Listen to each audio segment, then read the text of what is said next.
So, get this, on my 35th birthday, my entire family hopped on a flight to Spain for a beach vacation and didn't tell me a damn thing. I only found out when I stumbled across a photo they posted, all of them smiling, clinking cocktails under the sun like something out of a travel ad. When I asked what the hell was going on, my brother just laughed and said, "Nobody cares about your birthday, man. Let it go." I looked at my phone and just replied, "Cool. Appreciate the reminder of where I gabbed." That was 3 weeks ago. Yesterday? My phone blew up, 26 missed calls. They were begging, crying, yelling for me to answer. I didn't. And I wasn't even planning to post about this, I really wasn't. But I'm so angry right now I can't think straight. Figured I'd rather write this out than punch a hole in my wall. I honestly don't care if this post just disappears into the void. I just need to say it out loud or write it at least. Here's the thing about my family, we've never exactly been the Hallmark type. No mushy stuff. Hugs are rare, and I love you is pretty much off the menu. But even for us, what they did, that was next level cold. It's not even the fact they forgot my birthday that I could shrug off. People forget stuff. Life happens. But this was on purpose. This was them choosing not to include me. Let me back up for a second. The family group chat has been weirdly quiet for a few weeks now. Normally someone's complaining about the Wi-Fi or asking where the remote went. There's always something. But lately? Total silence. Last week I texted asking when we were planning something for Mom's birthday. Crickets. I figured maybe everyone was just caught up with life. Didn't think much of it at the time. Truth is, I've always felt kind of optional in the family. Not the life of the party brother, that's Logan, the younger one with his never-ending jokes and dumb stories. Not the dramatic one either, that's Tessa, our sister. I'm the guy they text when their phone's acting up or the printer won't connect. I don't know. It's just always been like that. I got used to it. So yesterday rolls around, my birthday. 34. Not exactly a milestone, but still, you'd think I'd get a quick, happy birthday from Mom or someone. Just a text. Something. I wake up to silence. Check my phone. Nothing. Just the usual spam and a couple bill reminders. I wasn't even mad at first. More like, alright. Guess that's how it is. I made coffee, opened Reddit, tried to ignore the weird tight feeling in my chest. Figured maybe they were planning to call later or something. Around noon, I'm scrolling through Instagram, just zoning out. And that's when I see it, Tessa's story. There they are, Mom, Dad, Logan, Tessa, even Aunt Loretta sitting on some beach, sunglasses on, drinks in hand, clinking glasses with that annoying boomerang loop. The caption? Family trip sun tropical drink palm tree. The location tag says Costa del Sol. I stared at it for a second, thinking maybe it was an old post or something. Nope. Posted that morning. I scrolled back through the family chat just to double-check. Not a single mention of a trip. Not even a fake excuse like busy week, can't talk. Nothing. So I sent a message in the group. Nice vacation. Appreciate the invite. No one responded. No seen check marks. No emojis. Nothing. After a while, I called Logan. Figured if anyone would pick up, it'd be him. He did after a few rings. I could hear wind and waves in the background. He sounded half drunk. I asked him straight up, "So, you all just went to Spain without even telling me?" And he laughed. Just full-on laughed and said, "Nobody gives a damn about your birthday, Gav. Get over it." I just stared at the screen and replied, "Cool. Thanks for the reality check." He was still chuckling when I hung up. I'm not gonna lie, I was shaking. I wanted to smash my phone. I didn't, but I slammed the cabinet door hard enough to knock a shelf loose. I stood there for a minute, just frozen, looking at the mess like, is this really happening? I messaged Tessa directly. No reply. Tried calling Mom, straight to voicemail. Dad, same. Aunt Loretta? The call didn't even ring. I get it, they're probably all sitting on a beach with their phones on Do Not Disturb, soaking up the sun, pretending I don't exist. I keep telling myself it's just a trip. Just a vacation. But it's not. It's the way it feels. Like they planned this to leave me out. And here's what people don't really see. Logan's never liked me. Not even when we were little. He's always been the golden child who could get away with anything. Always the loudest one in the room, always cracking jokes, saying whatever he wants. And Mom would just laugh and go, "That's Logan being Logan." Me? I speak up even a little and suddenly I'm getting iced out for days. There's even this running joke in the family that I'm the robot because I don't blow up or cause scenes. I guess I never really fit in. But I never imagined they just erase me. Not on my own damn birthday. I tried one more time. Just one last call. Hoping maybe someone would realize how messed up this all was. Nothing. Even Tessa, who usually sends a gift or a card, left me on read. I even checked my email, thinking maybe they sent something through there. Nope. Nada. The worst part? I know exactly why Logan did this. He's always had some weird chip on his shoulder about me. Always looking to pick a fight, stir something up. He hates that I don't take the bait. So what does he do? Cuts me out of a family trip on my birthday and then throws it in my face. That's textbook Logan. And Mom? She just goes along with whatever he says these days. Probably because it's easier than dealing with his tantrums. Dad never steps in. Just sits there in the background doing nothing. Tessa's always taken Logan's side. So yeah, I'm basically the extra in my own family's story. And that's how I spent my birthday. Alone. Watching my family party it up in Spain. Like I was never born. I ordered takeout. Scrolled through their posts a few more times than I want to admit. Then I muted them all. For a while, I kept hoping maybe someone would reach out. Maybe there was a reason behind all of it. But there wasn't. They didn't forget. They just didn't want me there. And you know what? If they'd at least said, hey, we're doing something and you're not invited, that would have sucked, sure, but at least it would have been honest. Instead, they went full ghost mode. On purpose. That's a whole different kind of message. And I heard it loud and clear. I'm not sitting around letting that slide. Now, I'm not saying I've turned into some movie villain plotting elaborate revenge or anything. But I'm also not about to keep being the family's welcome mat. That era? Over. They want to make it clear I don't belong? Fine. Message received.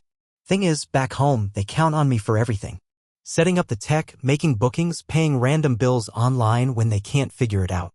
I know the ins and outs of everything in that house, literal switches and metaphorical ones too. I'm not out here trying to sabotage anyone, but I'll say this much. Next time they come knocking for help, I'm not answering. And I honestly don't even feel bad about it.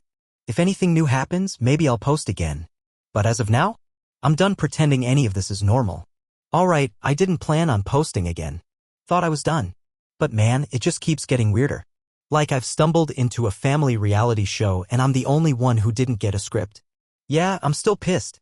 No denying that. But lately, stuff has started to feel off in ways I can't ignore, and it's making me question if I'm losing my grip here. After the whole birthday debacle, I went dark. No more texts. No more trying. I muted all their stories, left the group chat unread. Figured they could enjoy their little family getaway while I focused on me. I hit the gym again. Hung out with friends I hadn't seen in forever. Tried to get back to something that felt like mine. Part of me honestly believed they'd say something once they got back. Maybe pretend nothing ever happened, that's kind of our family's go-to move. But nope. Nothing. Not a word. 2 full weeks go by. Radio silence. Not even a dumb meme from Tessa, which is wild considering she sends memes for everything. Like, when the toaster broke. She sent a cat video and acted like that fixed the tension. But this time? Crickets. Then out of nowhere, Logan texts me. No intro, no context. Just, hey man, can you check on the Wi-Fi at Mom's? I legit laughed out loud. Not a single word about Spain. No, sorry we iced you out. Just back to business. Like I'm some IT support line on Gavby. I ignored it. 5 minutes later, my phone rings. It's him. I let it go. Then he follows up with a text, this time sounding annoyed. The Wi-Fi is down. Mom's freaking out. Can I just do my thing and fix it from wherever you do that? I flipped my phone screen down on the counter and went out for a walk. Came back to a message from Mom. Suddenly sweet and polite, like she hadn't just ghosted me for half a month. Hi honey, hope you're doing well. Could you help with the Wi-Fi? Left her on read. Then Dad sent a sad face emoji. That's his version of stepping in. Over the next few days, the group chat came back to life, but only to ask for favors. Can you reset the router? Smart lock's acting up again. Dad can't log into email. Not a single mention of what they did. Not a single hey, let's talk. Just business as usual, like nothing happened. That's been the pattern forever. Logan stirs things up. Mom and Dad play clueless. Tessa floats above it all like she's too delicate for conflict. And I'm the guy they only call when something breaks. This time, I didn't reply. I muted the chat. And for once in my life, I didn't feel guilty about it. They want to treat me like a tool instead of a person? Fine. Let's see how that works out for them. A week passes. Then Tessa starts texting. Her tone? Classic passive-aggressive. She says she doesn't understand why I'm being so cold. That Mom's stressed. That it's not that deep. I almost respond. But then Logan jumps back in with his usual crap. Maybe if you weren't so sensitive, you'd be included more. I blocked his number. For real. The Wi-Fi? Still down. I know exactly what the issue is. I'm the one who installed the whole system. I know the passwords, the backups, everything. But I'm not fixing it. Same with their rental place. My parents have this Airbnb that brings in extra cash. Guess who's always managed the listing, messages, the smart lock, which, by the way, is tied to my account? Yeah, me. So I'm chilling one day and notice 4 missed calls from Dad. I check my email, there's a notification. A guest can't check in. I know what's happening. They're locked out. Can't get in. Dad tries again. I send him to voicemail. Then Aunt Loretta texts me. And this woman never texts unless someone's in the ER. She writes, "Can you please help your parents? They're stressed about the rental." I don't respond. Instead, I order a pizza, turn on YouTube, and zone out. Later that night, I get a notification from the Airbnb app, still logged in on my phone. Listing's been flagged for inactivity. I know what that means. They're going to have to deal with customer service now. Good luck with that mess. I lean back and think, let them figure it out for once. Maybe that makes me sound cold. But after everything, I don't have an ounce of guilt left in me. A day or so later, there's a knock at my door. Logan. Of course. He's banging, yelling my name like the building's on fire. I open the door just enough to see him gabbing there, red in the face. He snaps, "What the hell's your problem, man? Why are you being so dramatic? Just fix the Wi-Fi. Unlock the rental." I look him dead in the eye and say, "Maybe you should call someone who actually gives a damn." And then I close the door. So Logan pushes the door harder, trying to get in my face like we're kids again. I shove back and tell him straight up, "Leave now." He smacks the door with his palm like that's going to do something, and I just slam it shut.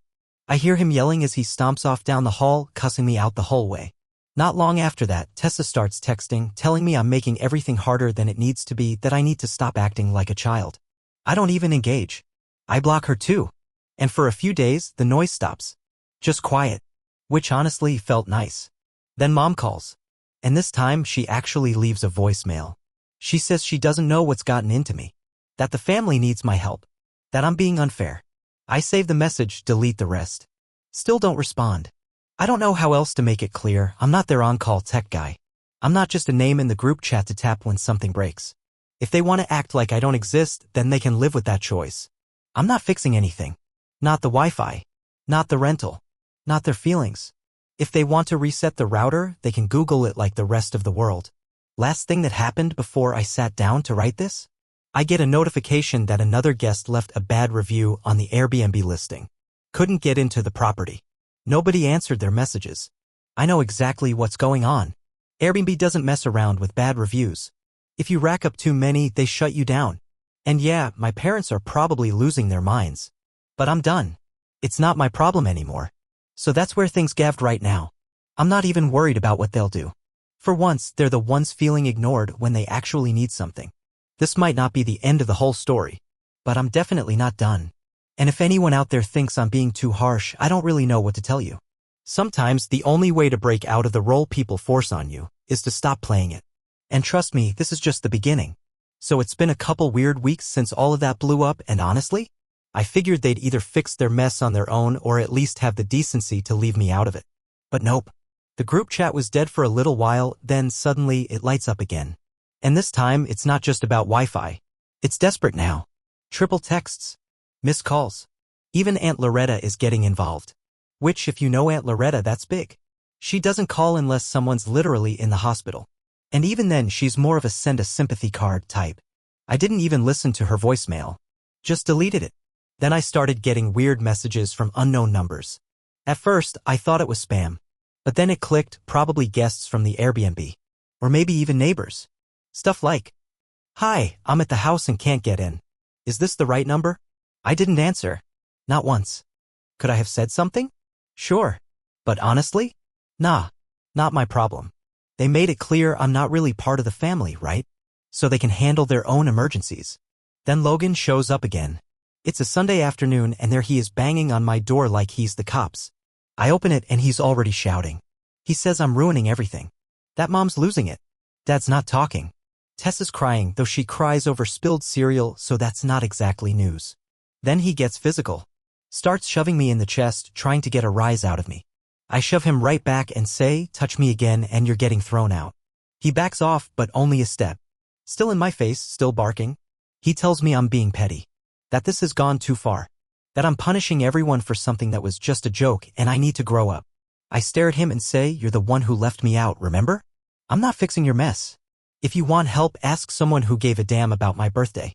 He tries to argue again, steps forward, and I slam the door in his face. I hear him yelling outside. Then comes the sound of him slapping the wall as he storms off.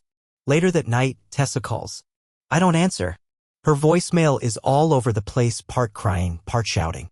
She says I'm breaking the family apart. That dad's not sleeping.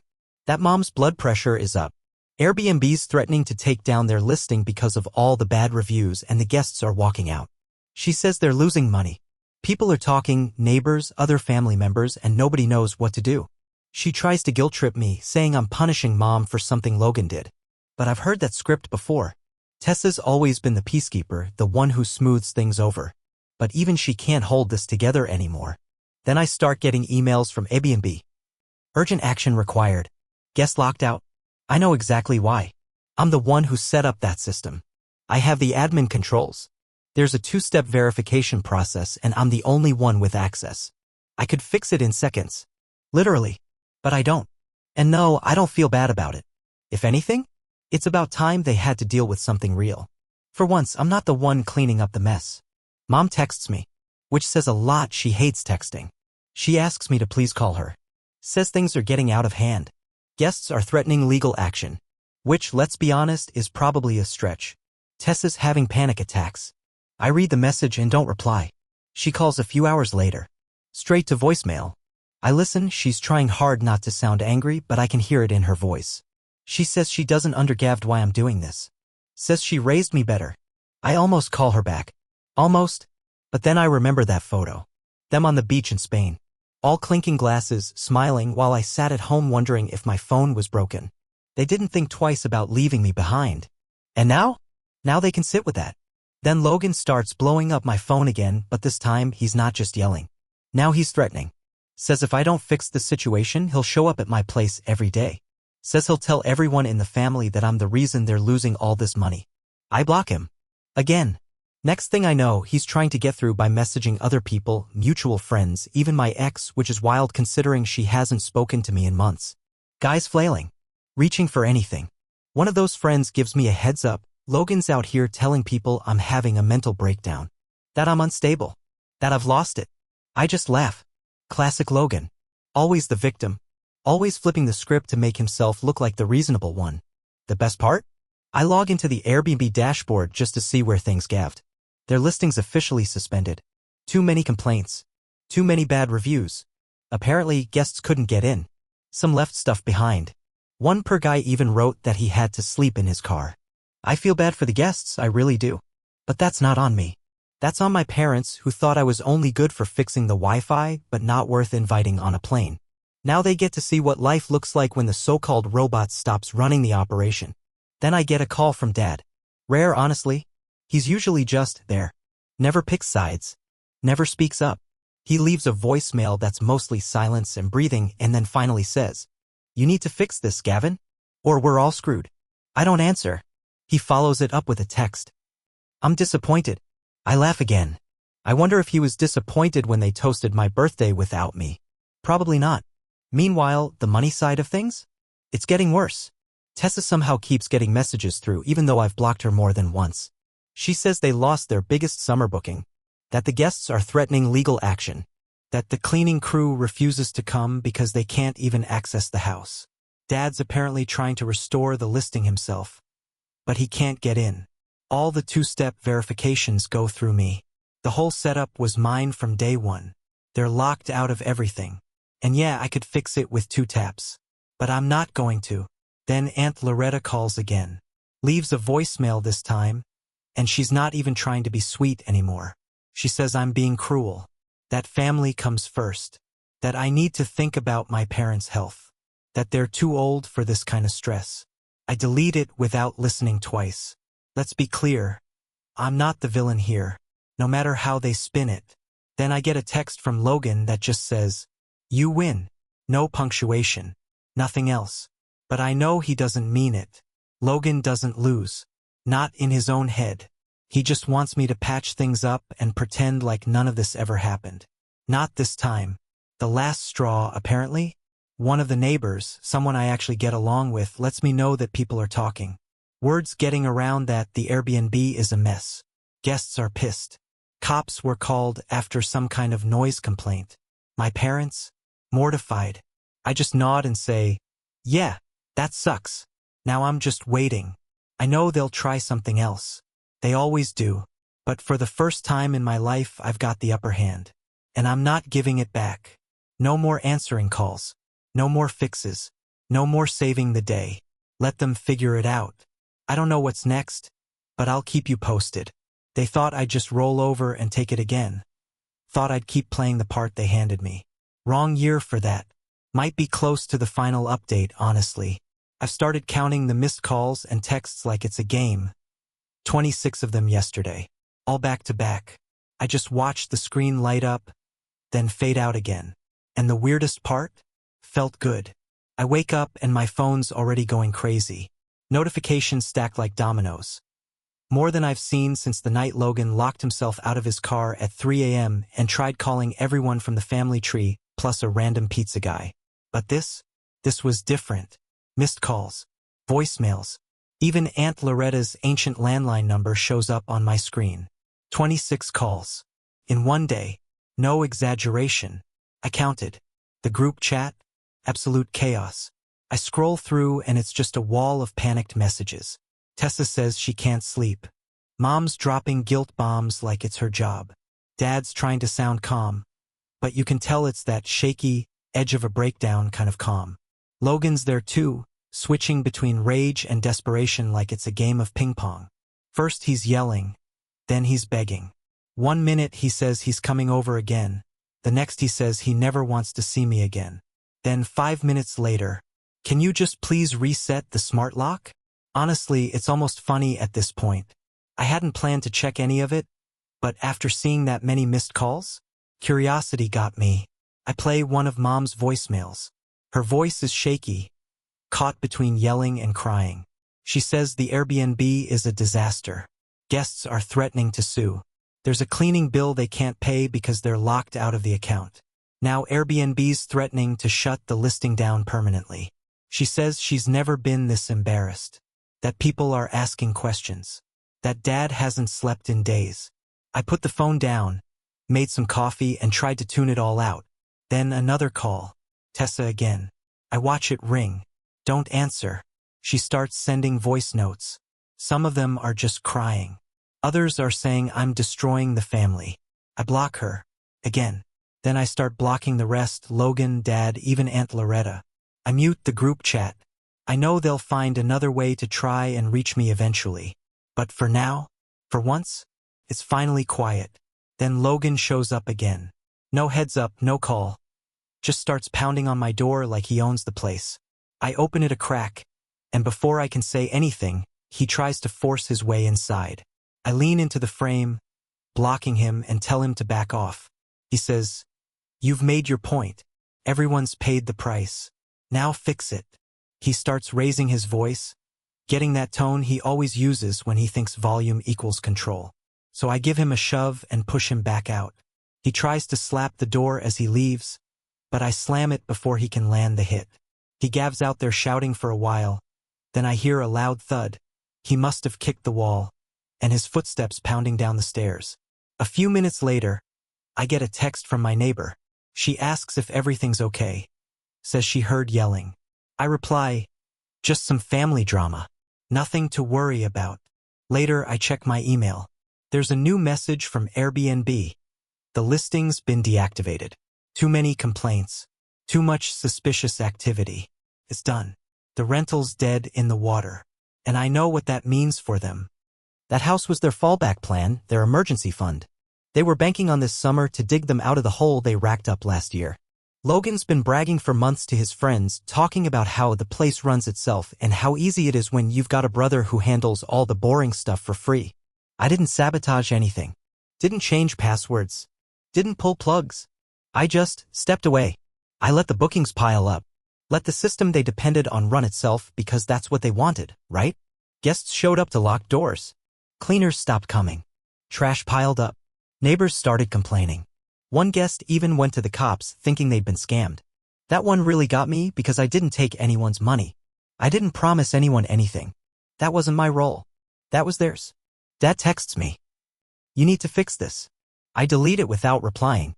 It's insane how fast they went from pretending I didn't matter to acting like I'm the glue holding everything together.